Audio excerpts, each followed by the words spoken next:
welcome everyone to our Tech Talk Tuesday. This is the one for April. It has to do with data science. We have a guest speaker here today who will later introduce herself. Before we get started, just want to give everyone a quick announcement. So for those of you that are high school seniors on the call here, this is a good thing to look out for if you haven't already seen the announcements yet. We have scholarships that are coming to due at the end of the month. Highly recommend you all come check out these opportunities because these are some good scholarships we have, because there's a combination of both merit and need-based, which is honestly really rare for scholarships. So be sure to check that out, especially since these are renewable. Definitely something you want to look for. Some requirements, and then also stuff that needs to be completed in order for the application. So make sure to check that out. And without further ado, I'll kind of just hand the mic over for Priya to share our screen. Thank you, Shaina. I will go ahead and share my screen. All right.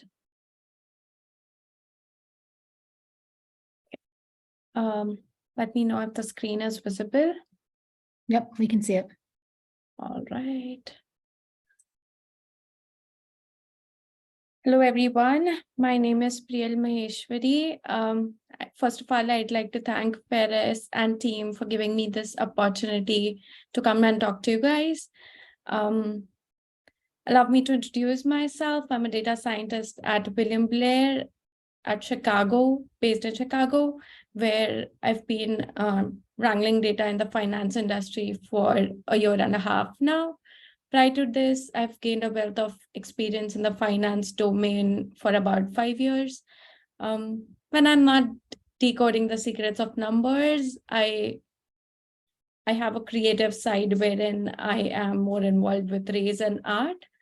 I have a lot of love for chocolate, and I'm an enthusiastic traveler.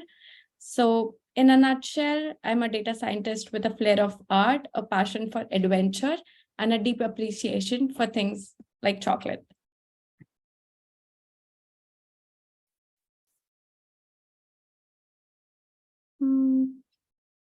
Not able to, yeah. A little bit about my journey. I am from India, Mumbai. I am born and brought up in Mumbai. I started my career as a bachelor in information technology from Ascendity University.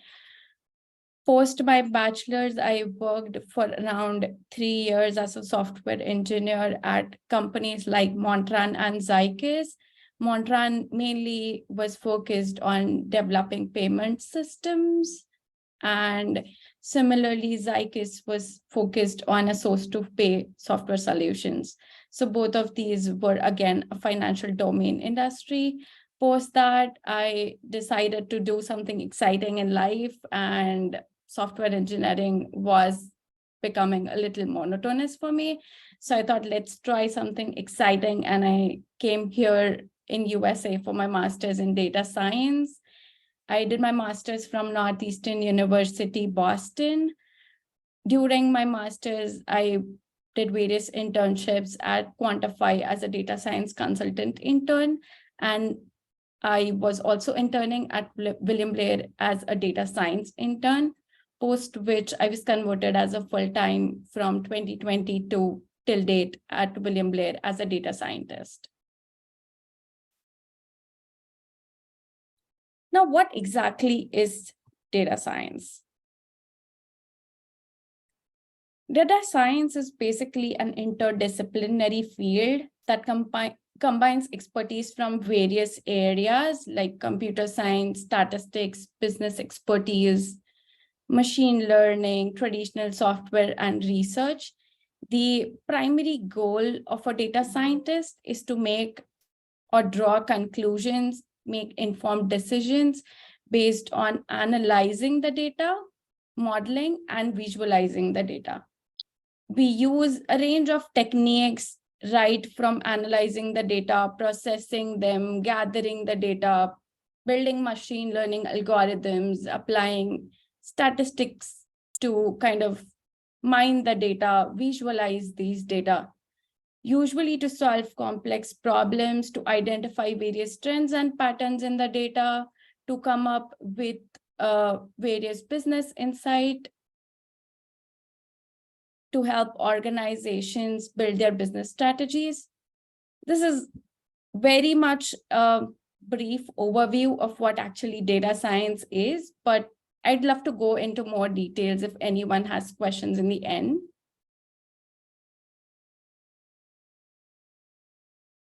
How does a day in life of a data scientist look like? What do they really do?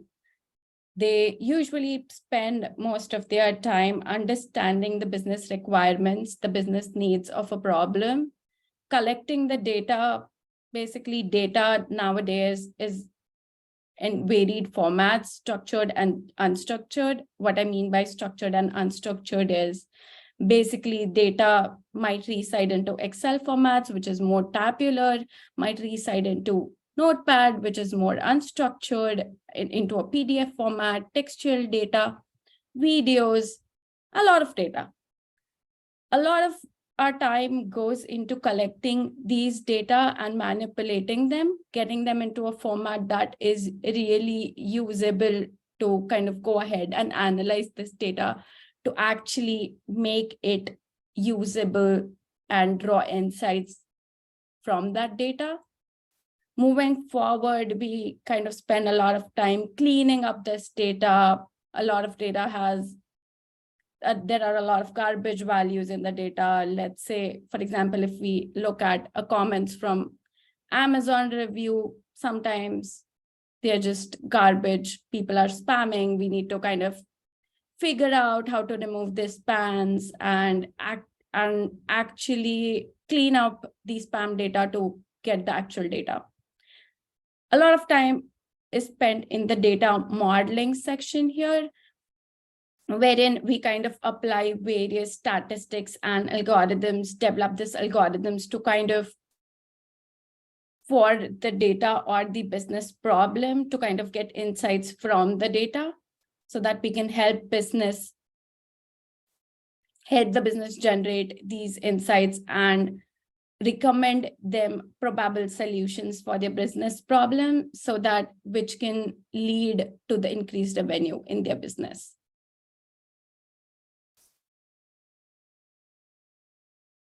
Why would somebody prefer data science? Let's see. As business generates more than data ever before, the demand for skilled data scientists have skyrocketed these days.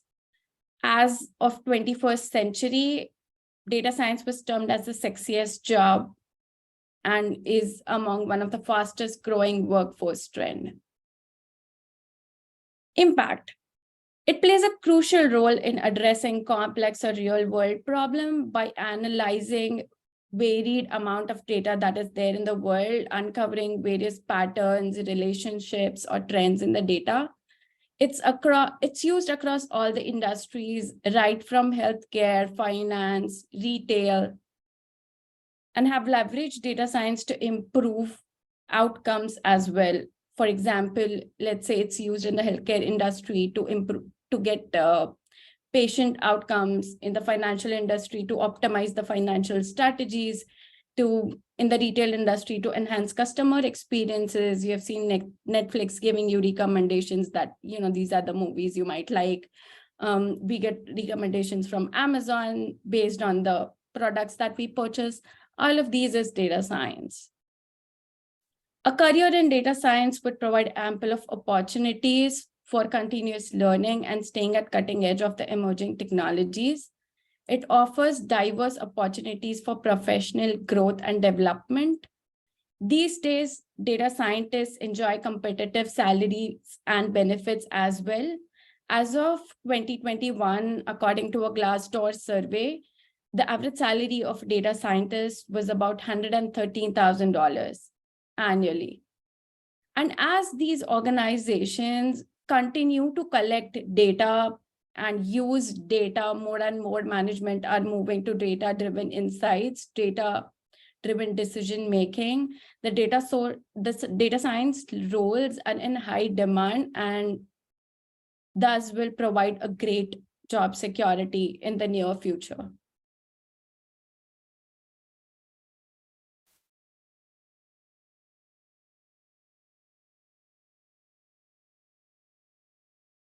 Now, why do we need more women in data science specifically? Because let's say it leads to increased diversity in the workforce. First of all, a diverse workforce is very essential for a company to foster innovation, creativity in any field, not only data science, but in any field. The presence of women in data science brings different perspectives to the team, experiences and ideas to the table, leading to developing more robust solutions. Organizations with diverse teams are more likely to outperform and less diverse counterparts as they better identify the opportunities and address challenges. Women, like I said, often bring a lot of qualities to the table, such as, let's say, empathy, effective communication, collaboration. These are very, very important to any data science project. Effective communication is the key to success when you're doing a data science project. By including women in data science team, organizations can benefit from their unique viewpoints, enhancing problem solving and decision-making processes. Women usually are critical thinkers when you look at them. They excel in various data science roles, right from data scientists to analysts to data engineers and machine learning experts. There are a lot of networking and mentorship opportunities. Female data scientists can connect with other women in the field to share their knowledge and support each other in their professional journeys. Encouraging women to pursue careers in data science would challenge and dismantle the stigmas and biases around gender in the workplace. It's not only about dismantling the stigmas and biases, but it's also about when you actually solve the data science problem. It's very important that you get opinions from different genders as well, because otherwise your results would be more biased towards one particular thinking. A more diverse and inclusive data science community would promote a culture of equality and respect, ensuring that everyone has an opportunity to contribute to the field's growth and success.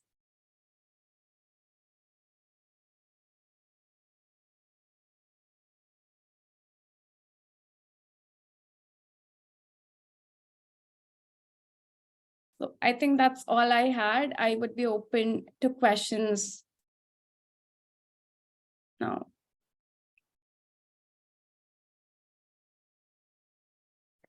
I had a question, Priyal. First of all, thank you for sharing. It's so impressive, your background.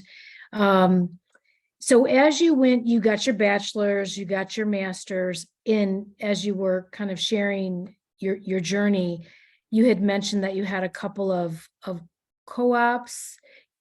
How did you begin moving from being in college, getting your degree, to co-ops or different, how did you get into the work field from college? Did you do a co-op during your bachelor's, or did you wait until you graduated and then did an internship? Right. So to answer your question, basically, I had my bachelor's degree from India. Back then, we weren't allowed to kind of get into co-ops, but so I kind of decided to work post my bachelor's, where I started prepping up my resume. I was very much interested into data science during the final years of my bachelor's degree. So I started doing, at that time when I graduated, the Hadoop and big data were the most trending technologies at that time. I kind of did 2 independent projects during my final year, which got me into a very good software development company called Mondrian. There, I did not get a chance to work on a lot of big data technologies, but kind of how to collect the data, how to store the data, how the data should be structured. That was the experience that I had in Montran, which encouraged me to kind of go ahead into this field of data science. So mainly when I began my master's degree, I started applying during my master's, I started applying for various co-op roles that we had. Unfortunately, COVID had hit during that time, but I was lucky enough to get into Quantify at that time. So I worked around in Quantify. It was a services company. Basically, what I mean by services company is you get to try your hands on different client projects with different domain. So I kind of had an experience in the finance domain and in the healthcare domain where I got to try my hands on AWS cloud, which boosted my interest further into the finance industry. That's when during the second summer cycle, I applied for William Blair and I was hired, wherein I got to try my hands on, again, a lot of data collection, a lot of data manipulation, mostly the data preparation. And I got to build a very great dashboard based on all the data that I had collected to kind of drive insights into the business. Oh, that's awesome. Awesome. I see a question popped up. I'll go ahead and read it. Basically, Brisa says, so amazing. I was wondering, did you do anything to prepare for college, or before college, did you know exactly what you wanted to do? Question mark. Yeah, that's a very great question, Brisa. Yeah, I did not know what I wanted to do. That's when I stepped out of my bachelor's, I decided to, work for a little bit of time. And when I started working, I knew what my interests were, that I wasn't more interested into software engineering, but I was more interested into doing something new every day, doing something fun every day, wanting to answer questions. I was curious always that, hey, where did the data come from? Where is it residing? Why aren't we utilizing it? Can we do something out of it? And that's when I realized I had my curiosity for the data, and I wanted to didn't want my work to get a lot of monotonous, didn't want to keep doing the same work every day, but wanted to try and answer different kinds of problem, help the world out there by solving various problems for them. Yeah. Awesome. The next question, what do you anticipate is the next step of your career? Correct. So at the moment, I'm again doing something exciting, which is I am not sure if you guys would be aware about this. However, I'd like to shed some light on what Microsoft is building. Most recently, they have built like a Azure architecture. We are currently moving to that Azure stack, and it's very exciting to kind of build the entire data engineering architecture there. So along with the data science work that I'm doing currently, I'm also doing some data engineering work, which has kind of helped me build my interest into ML ops. And I plan to do a certification into ML ops as well. Awesome. Any advice that you would offer to, the folks on the line, the young folks on the line, any advice that you would offer? Obviously, you've had, a really successful past so far and quite a journey ahead of yourself. Any advice that you would give to the guys and gals that are on the line here from high school? Yeah, as they're evaluating kind of what they're going to do? Yeah, I mean, I'd like to share that, don't be afraid of taking a step back, or don't be afraid of failure at any point in time. why I would say this is because when I came out of my out of my bachelor's and started doing my software engineering work, I had an experience of about 3 years. Moving for my master's then was a very big step, or maybe a step that I took backward to learn something new. Always keep learning, because learning is something that will keep you moving forward in life, will help you build your career. So never be afraid to take a step back when it comes to learning.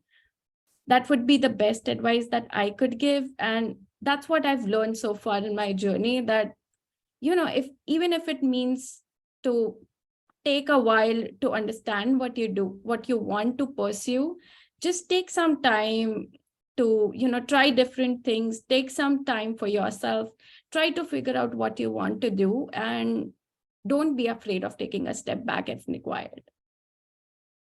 Yeah, that's great advice. I would totally pile onto that. Definitely create space for yourself to have hiccups. It's never a straight path. There's bumps along the way, and it's all happening to make sure that you're getting to the place that you really want to go, that's best suited for you. And being a learn it all and having a growth mindset, super important. Yeah, of course. And, even when I was kind of doing my master's degree at that time, COVID hit, which was like a pandemic that came all over the world. At that point in time, maybe I felt that, oh no, I shouldn't have taken a step back.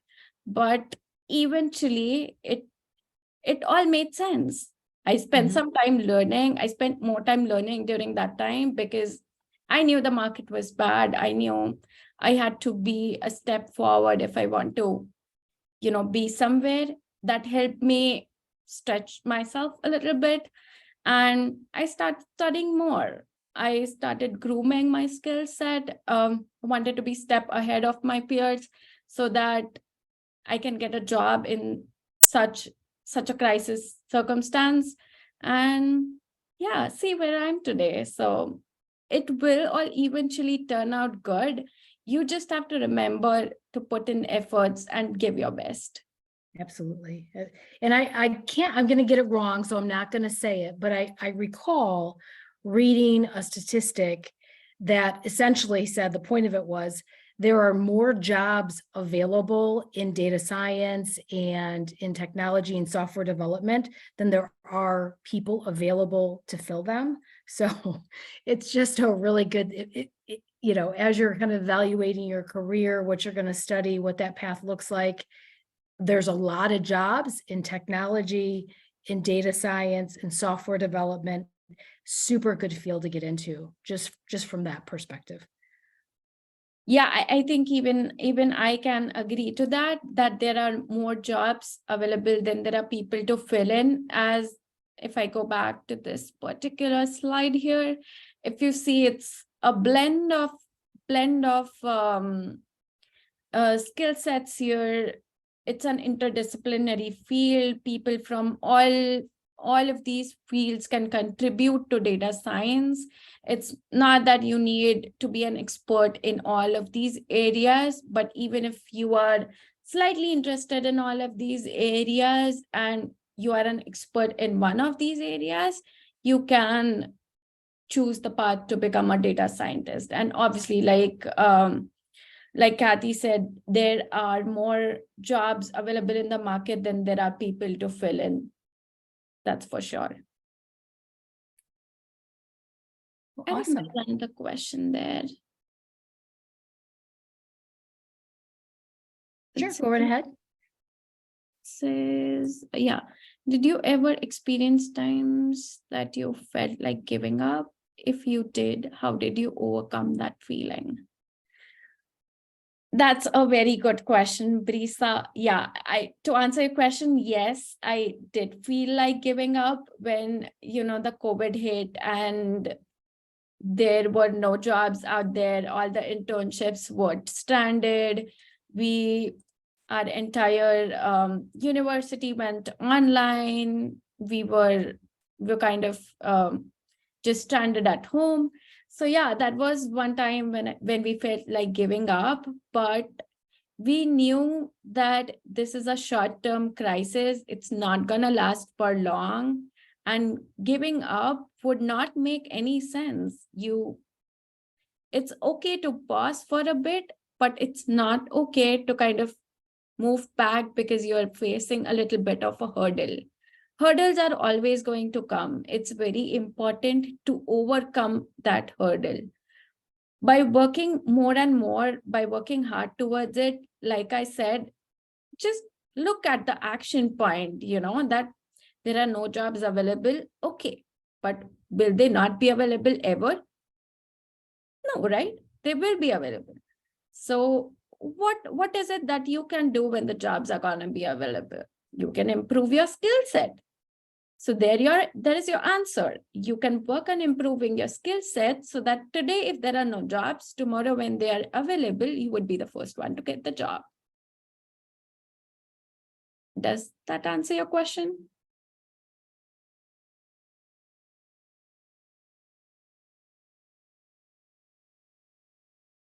Perfect.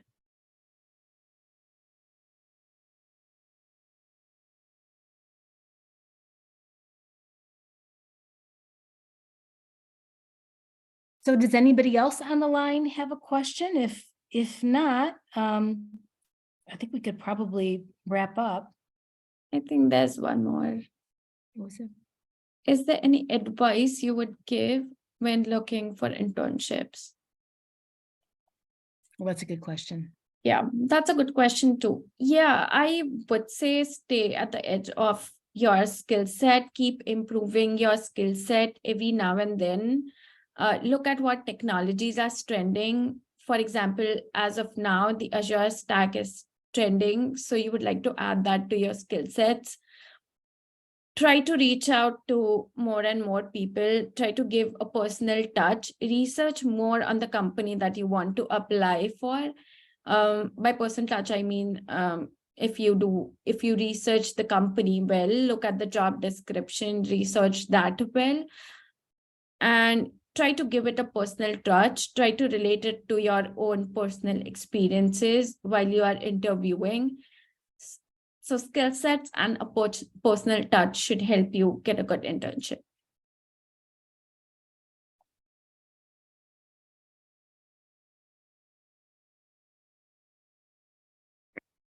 I'm just curious, what does the intern process look like? I'm sure it's different depending on which company you're actually applying for, but are there some similarities in the internship application process? You need a letter of recommendation or these skill sets, anything you can share on that, kind of an all up, here's what to expect generally when you apply and what that process looks like for an internship? Of course, yeah. I would say starting early is very important. Let's say I think I am not sure if the process is different for a bachelor's program.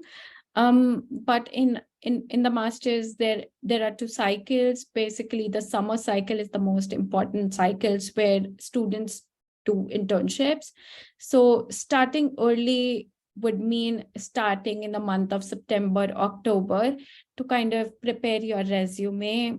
Look at a lot of resumes, start preparing, create a 1-pager resume is very important. Your resume should kind of include all the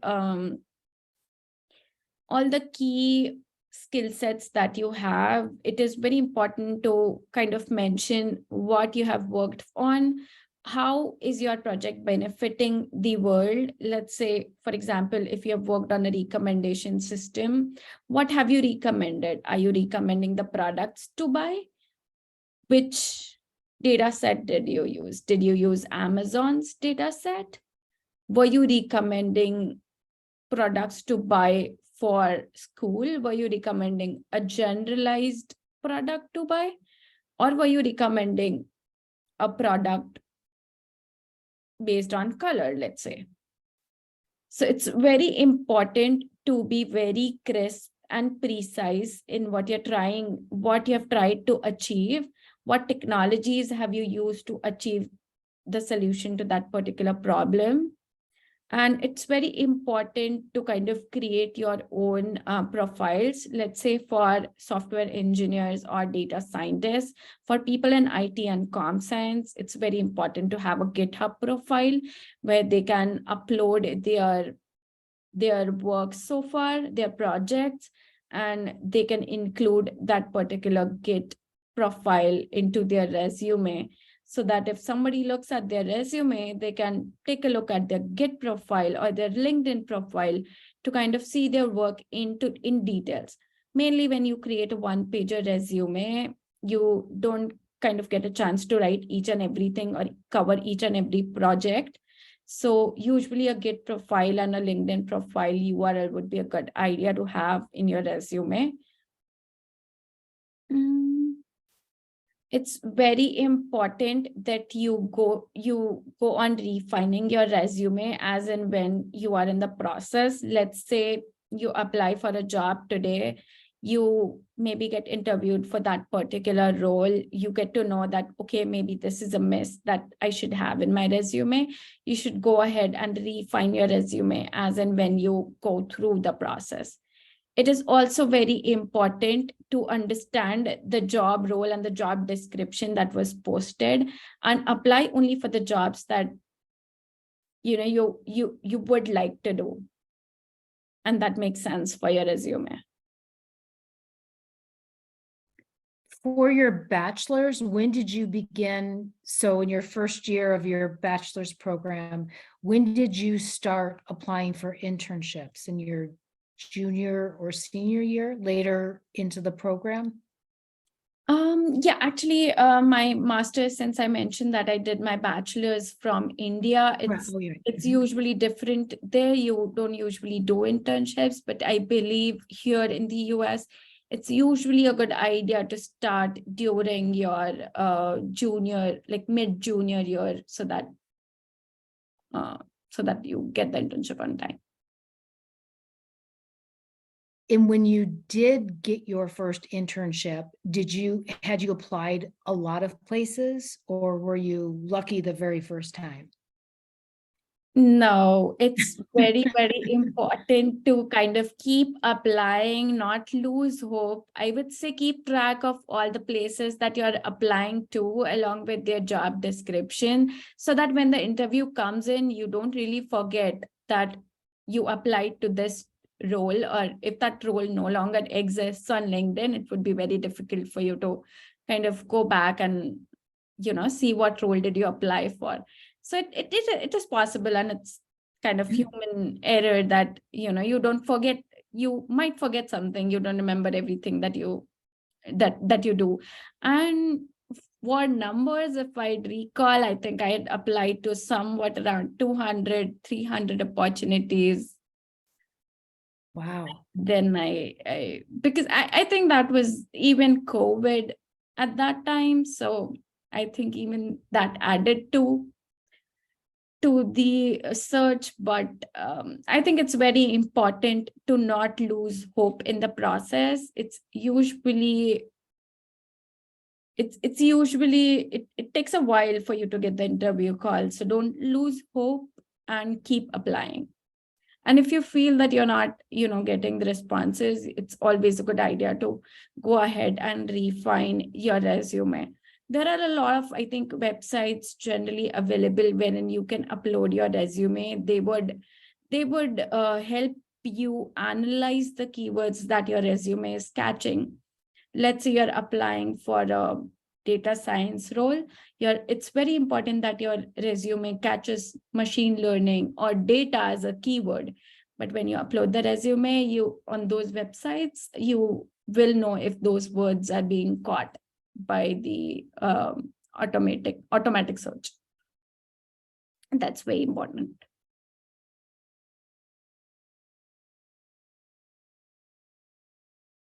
And I just had one more. So as you're going through your program, and obviously learning, end goal is to get a job and to get your career started. and this is going to show what I don't know. Do you, when you're going through the master's program and the bachelor's program, your college learning track, do you diversify you'd mentioned Azure architecture, you've gotten certified there, you're working on it. Are you doing both? Are you doing AWS and Azure and maybe Google too? Is diversification important? It's not always important. So there Mhm. are a few companies, it depends on company to company. There are Yeah. a few companies that focuses mainly on the AWS stack. And there are companies that focuses mostly on the Azure stack. So it depends on company to company really, but having specialization in one, like if you know one, it's just a difference of the architecture that it Mhm. has. Basically, it's the same thing. Awesome, thank you. Just it's a different, like it's called as a different, like it's known as a different technology, but underneath, if you know one of the technology, knowing the other wouldn't take much time. Gotcha. Thank you.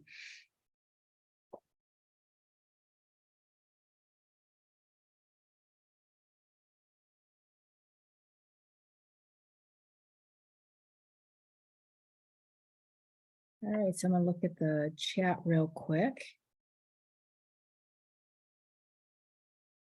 We got them all.